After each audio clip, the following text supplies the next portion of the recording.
Téléphone portable, box internet et autres écrans, les ondes électromagnétiques sont partout, y compris et surtout dans nos appartements. La question est de savoir jusqu'à quel point.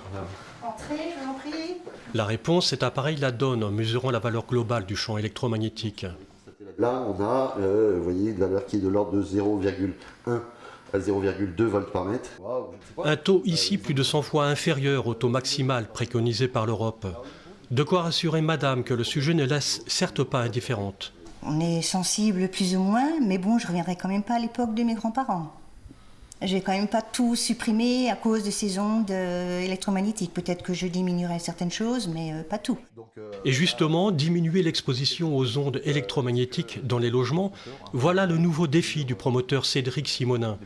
Après avoir créé le label Bâtiment 5, construit à l'aide de matériaux non polluants, il s'attaque maintenant aux ondes jugées néfastes. Pour les pièces de vie, on laisse en l'état puisqu'on a un impact qui est relativement faible. Par contre, pour les chambres, où on y passe quand même 10 ou 12 heures, et notamment pour les chambres d'enfants, personnes plutôt fragiles, notamment avant 6 ans, là on est capable de proposer des choses qui permettent de limiter, voire d'annuler ces ondes électromagnétiques.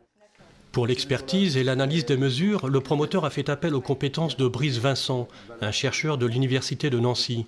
Un partenariat qui permet aux spécialistes de sortir de son laboratoire.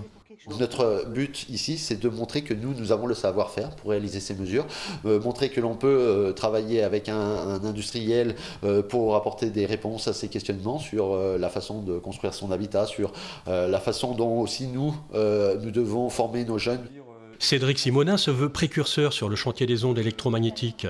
Ses premiers bâtiments labellisés anti-ondes pourraient voir le jour d'ici 2 ans au plus tôt.